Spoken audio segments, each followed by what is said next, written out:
Hello student, তোমরা যারা class 12 অর্থাৎ দ্বাদশ শ্রেণীর 4th সেমিস্টারের ছাত্রছাত্রী আছো এবং তোমাদের রাষ্ট্রবিজ্ঞান সাবজেক্টটা আছে, তোমাদের জন্য আজকে ক্লাসটা খুবই গুরুত্বপূর্ণ। আজকে ক্লাসে তোমাদের 5 নম্বর ইউনিট থেকে দুটি গুরুত্বপূর্ণ 4 নম্বরের প্রশ্নের উত্তর নিয়ে আলোচনা করব। প্রথম প্রশ্ন, নর্মদা বাঁচাও আন্দোলন সম্পর্কে আলোচনা করো বা নর্মদা বাঁচাও আন্দোলন টিকা। এই প্রশ্নের উত্তর তোমরা কিভাবে লিখবে বুঝে নাও। প্রথমে ইন্ট্রোডাকশন অর্থাৎ ভূমিকা।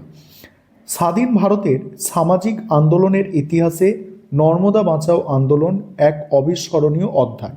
1980-র দশকের মধ্যভাগে নর্মদা নদীর ওপর একাধিক বৃহৎ বাঁধ নির্মাণের সরকারি সিদ্ধান্তের বিরুদ্ধে এই আন্দোলনের সূচনা হয়। এটি কেবল একটি পরিবেশ আন্দোলন নয়, বরং মানবাধিকার ও অস্তিত্ব রক্ষার এক দীর্ঘস্থায়ী সংগ্রাম। এবারে পয়েন্ট করবে আন্দোলনের প্রেক্ষাপট ও গতি প্রকৃতি। সেখানে কি লিখবে দেখো, গুজরাট, মধ্যপ্রদেশ ও মহারাষ্ট্রের মধ্যে দিয়ে প্রবাহিত নর্মদা নদীর ওপর সর্দার সরোবর ও নর্মদা সাগর প্রকল্পের বিরুদ্ধে মেধা পাটেকর, বাবা আমতে এবং পরবর্তীকালে অরুন্ধতী রায়ের নেতৃত্বে এই আন্দোলন ব্যাপক আকার ধারণ করে। আন্দোলনের প্রাথমিক উদ্দেশ্য ছিল বাঁধ নির্মাণের ফলে বাস্তুচ্যুত হাজার হাজার আদিবাসী ও কৃষকদের উপযুক্ত পুনর্বাসনের ব্যবস্থা করা।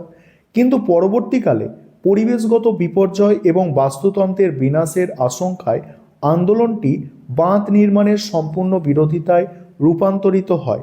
আর এই আন্দোলনের মূল ভিত্তি ছিল গান্ধীর অহিংস নীতির ধারণা। অনশন, ধর্না, অনশন, পদযাত্রা এবং অসহযোগ। আন্দোলনকারীরা প্রশ্ন তোলেন, মুষ্টিমেয় মানুষের সুবিধার জন্য লক্ষ লক্ষ দরিদ্র মানুষকে গৃহহীন করা এবং বনাঞ্চল ধ্বংস করা কি প্রকৃত উন্নয়ন? আর এই আন্দোলনের ব্যাপক জনসমর্থন ও আন্তর্জাতিক চাপের ফলে 1993 সালে বিশ্ব ব্যাংক এই প্রকল্প থেকে অর্থ সাহায্য প্রত্যাহার করতে বাধ্য হয়। রাষ্ট্রবিজ্ঞানের পরিভাষায় এটি নতুন সামাজিক আন্দোলন এর একটি ধ্রুপদী উদাহরণ, যা রাষ্ট্রের উন্নয়ন মডেলকে চ্যালেঞ্জ জানিয়েছিল।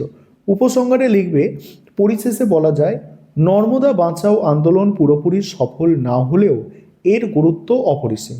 এই আন্দোলন ভারতের পুনর্বাসন নীতির পরিবর্তন আনতে সরকারকে বাধ্য করে এবং বিচার বিভাগীয় সক্রিয়তা বা জনস্বার্থ মামলার পথ প্রশস্ত করেছে। পরিবেশ সচেতনতা ও প্রান্তিক মানুষের অধিকার রক্ষায় এই আন্দোলন আজও এক দৃষ্টান্ত। এবার হচ্ছে চিপকো আন্দোলন সম্পর্কে আলোচনা করো। পরের প্রশ্ন, এই দুটি প্রশ্নের মধ্যে থেকে একটি প্রশ্ন তোমাদের পরীক্ষায় অবশ্যই তোমরা কমন পাবে। আর আরেকটা বিষয় তোমাদের এখানে বলার আছে, তোমাদের জন্য অনলাইন কোচিং ক্লাস চলছে। তোমরা যদি কেউ পেইড ব্যাচে অ্যাডমিশন নিতে ইচ্ছুক থাকো বা আমাদের স্টাডি মেটেরিয়াল কিনতে চাও, তাহলে তোমরা স্ক্রিনে যে নম্বর দেখতে পাচ্ছ এই নম্বরে তোমরা যোগাযোগ করে পেইড ব্যাচে অ্যাডমিশন নিতে পারো বা আমাদের স্টাডি মেটেরিয়াল অর্থাৎ পিডিএফ নোটস তোমরা কিনতে পারো। দেখো, এই প্রশ্নের উত্তরটা তোমরা দেখে নাও। প্রথমেই আছে ভূমিকা। স্বাধীন ভারতের পরিবেশ আন্দোলনের ইতিহাসে 1970-এর দশকে চিপকো আন্দোলন এক যুগান্তকারী ও পথপ্রদর্শক ঘটনা।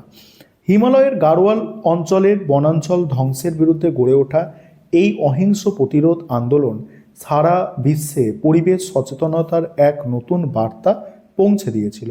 এবার হচ্ছে আন্দোলনের প্রেক্ষাপট ও বৈশিষ্ট্য। হিন্দি শব্দ চিপকোর আক্ষরিক অর্থ জড়িয়ে ধরা। 1973 সালে বর্তমান উত্তরাখণ্ডের চামোলি জেলার মন্ডল গ্রামে এবং পরবর্তীতে রেনি গ্রামে ঠিকাদারদের দ্বারা গাছ কাটার বিরুদ্ধে স্থানীয় মহিলারা গাছকে জড়িয়ে ধরে এই অভিনব প্রতিবাদের সূচনা করেন। সুন্দরলাল বহুগুণা, চণ্ডীপ্রসাদ ভাট এবং গৌরা দেবীর নেতৃত্বে এই আন্দোলন এক ব্যাপক রূপ নেয়। এটি কেবল গাছ বাঁচানোর লড়াই ছিল না, এটি ছিল স্থানীয় মানুষের জীবন জীবিকা। তারপরে হচ্ছে দেখো জীবন জীবিকা, তারপরে জ্বালানি ও পশু খাদ্যের অধিকার এবং হিমালয়ের ভঙ্গুর বাস্তুতন্ত্র রক্ষা করার সংগ্রাম।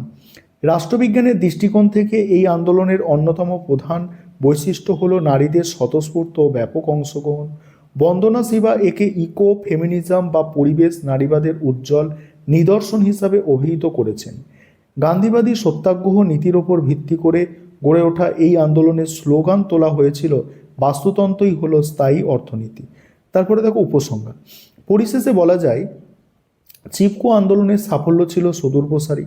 এটি বলছে এই আন্দোলনের চাপে 1980 সালে তৎকালীন প্রধানমন্ত্রী ইন্দিরা গান্ধী হিমালয় অঞ্চলে বাণিজ্যিক উদ্দেশ্যে গাছ কাটার ওপর 15 বছরের জন্য নিষেধাজ্ঞা জারি করে।